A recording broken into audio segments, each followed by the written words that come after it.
Well, good morning to you. It's Monday morning and it's great to see you. And thank you for being here today. Great to see you for our Bible talk for this morning.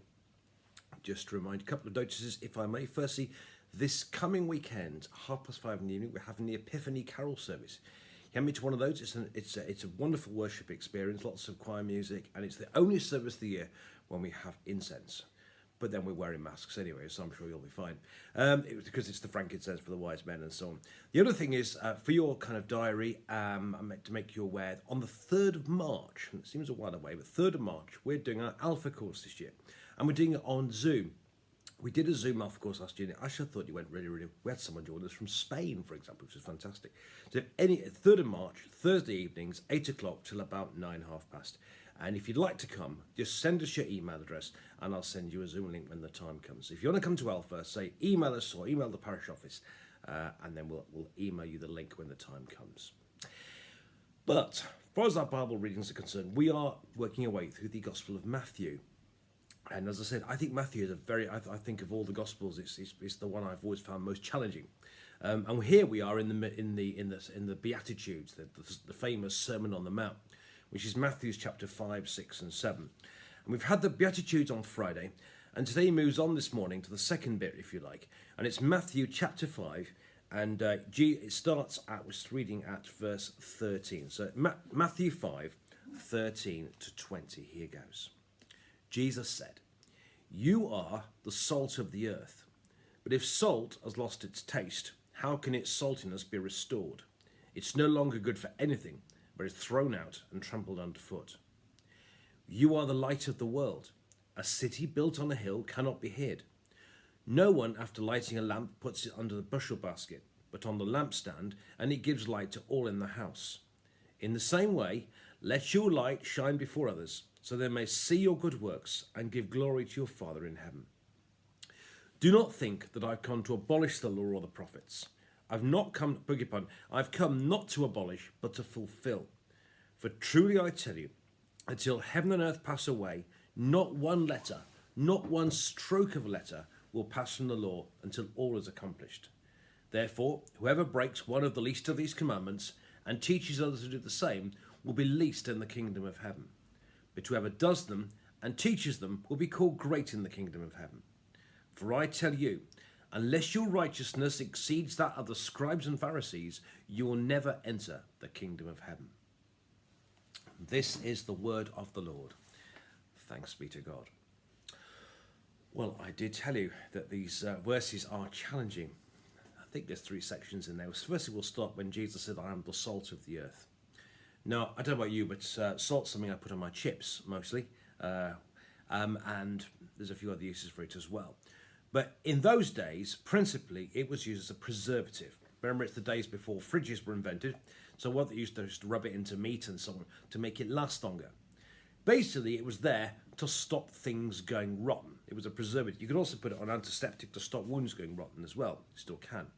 And it stings, but it does work. And that's what salt is. It's there to stop something going rotten.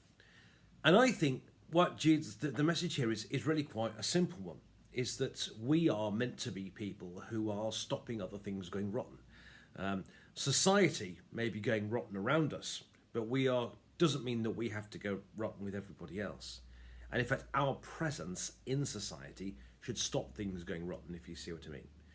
The world may be doing something, may be acting in a particular way, but it doesn't mean that we have to do it too. And I think it's really important, actually, that we are true to what we believe, and that we live good and kind and moral and loving and good lives. And I think, actually, he talks about what is salt. If it's lost its saltiness, it's just they'd be trampled underfoot. And I think that's what happens, actually. If we, on the one hand, we say we're Christians, on the other hand, we don't go through with it. I think, in a sense, we end up being trampled underfoot. I think that's how society sees us, if it sees that we're not living up to what we believe. I think society disdains us if we don't live up to it. So when Jesus says, "You are the salt of the earth," he's calling us to be preservative. He's calling us to stay as pure as we can be. He's calling us to by saying that even if the world goes rotten around us, we are to remain pure, and we are to try and help society remain pure too. Tough, but that's what he says. Second thing he says, I am the light of the world. And he goes on to say, no one lights a lamp to stick a bushel basket over the top of it. And he's absolutely right. And I think what this is telling us is that we are to be out there. We are to be in the world. Being holy is not about finding yourself in a little huddle somewhere and therefore never tainting yourself with anybody outside. We're meant to be in the world. We're meant to be amongst people. And we are meant, our light is meant to shine. We're not supposed to be, just in groups of little huddles trying to keep ourselves pure from the world and just keeping away from everybody else. We don't, but actually, we're supposed to remain pure. But on the other hand, we're supposed to be in the world as well. We're supposed to have, we shouldn't cut off all our friends, for example, that we had before just because we're Christian now, whatever. We're supposed to be Christians in the world. We're not supposed to have our light and cover it up with a bushel basket. We're supposed to live lives, in the world. And that we shouldn't spend all our time just huddled away, never interfacing with anybody else. We should be in the world. Our light should shine before people. In that way, people will give glory to God when good things happen. So we have to be salt of the earth. In other words, we're supposed to remain pure, even if the world around us is going rotten. But we're also supposed to be light of the world. We're not supposed to huddle ourselves away. We're supposed to be in the world and living full lives. And I really admire people like Christians who act in business and Christians who act in politics and the health service and so on. But I think it's really important that we have people, a big part of society. So being salt of the earth, but also being lights of the earth, lights of the world as well. But then we get to this business about the law. And Jesus says that the Old Testament, and Jesus says some very strong things there. He did not come to abolish the law and the prophets, but came to fulfill them. And he goes on to say that not a single jot or tittle will be taken away. And he goes on to say, unless your righteousness exceeds that of the scribes and Pharisees, you'll never be fit for the kingdom of heaven. And bear in mind, they're the holiest people around, And at this point, we start feeling uncomfortable, or I do, and I start thinking, hang on a minute, I can't do this, There's no way I can obey every single rule in the Old Testament. I can't do that. And in terms of exceeding the righteousness of the scribes and Pharisees, I just know that I can't do that. But actually, and I've got a feeling I'm going to be a record that's got stuck on this one in the next few days, I have a feeling. Because actually, I think that's what he wants us to feel. Okay? If you're starting to think, I can't do this, I think actually that's what Jesus wants to fulfill, what he wants us to think. Because he did not come to abolish the law and the prophets, he did not to abolish them, but he came to fulfill them. And I think what he's supposed to think is, I can't do this myself. I cannot exceed the law, the righteousness of the Pharisees and scribes. I cannot keep every law in there. I just can't do it. But I need extra help. And that is where Jesus comes in. I cannot do it myself. I need help from a man who can. And Jesus did, and Jesus does. And that is how I believe, what he means when he says, I came to fulfill.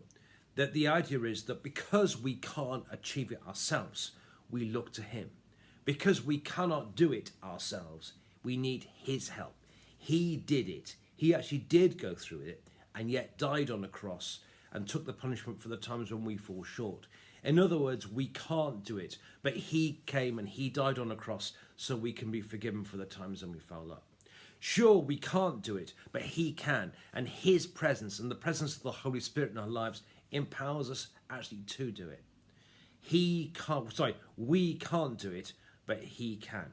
We don't have the power, but he does. And his life, his death, and his resurrection fulfills it and does it for you and for I. So if you're sitting there thinking, I just can't do this, then actually, my friends, that's what you're supposed to think. But that's the point when you say, I can't, but I know you, Jesus, you can. So come into my life and help me. Forgive me, empower me, strengthen me, and help me to do what Jesus, what you want me to do, and to live life God's way. I can't do it, but you can, and your power within me gives me the strength to go through with it. I hope that makes sense. I'm going to say that quite a lot in the next few days. I really believe it, that actually we cannot do it ourselves, but he did it for us. How does the hymn put it? There was no other good enough to pay the price of sin. He only could unlock the gate of heaven and let us in. We can't, but he can. That's what we're supposed to think. He came to fulfill the law and the prophets, and if we turn to him, we have forgiveness, we have peace, and we have the power of God in our lives. Hope that makes sense. More tomorrow. God bless you and have a